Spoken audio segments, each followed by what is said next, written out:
لێدانی سەربازی دەستی پێکردووە، بەڵام حکوومەتی عێراق ڕای ناگەیەنێت. لانووسینی دکتۆر نیکۆلا ئەشرەف شاڵی.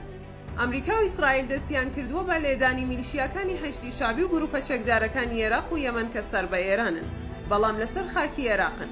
ئەویش لە ڕێگەی ئەنجامدانی هێرشی سەربازی بە شێوازی ئۆپراسیۆنی سەربازی تایبەتی نهێنی.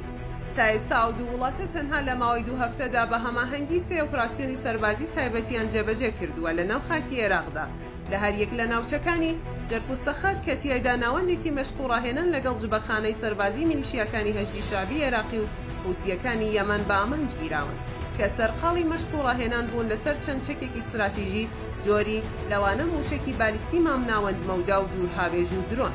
ئەبوو غرێب کە چەند فەرماندەیەکی میلیشیاکانی حوسیەکان و هەشتی شابی بە ئامانج گیراون دەوروبەری فڕۆکەخانەی بەغدا، تیایدا چەند فەرماندەیەکی هەشتگیاوەری دوو فەرماندەی ئێرانی بوون بە ئامانج گیراون. خۆی ئەم لێدانانە بنهێنی ئەنجامدراون و حکوومەتی عێراقیش بۆ پاراستنی ئاسایش و ئارامی ناوخۆیی و لاپێنە و نەکەوتنی حکوومەت و مانەوەی پەیڕە و سیستمی سیاسی لە وڵاتەکەدا و پاراستنی پێگەی لە ڕووی هەرێمی و نێودەوڵەتیەوە ڕای ناگەیەنێت.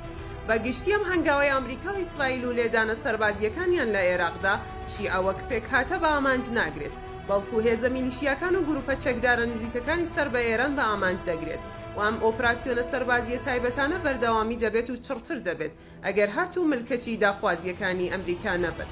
ئەم لێدانانە بەشێکە لە ئامادەکاری بۆ گەڕێکی تری جەنگی نێوان ئیسرائیل ئێران کە لە کۆتاییدا ئێران تەنها لە سنووری جوگرافی خۆیدا کۆتوبەند و قەتیس دەکرێت.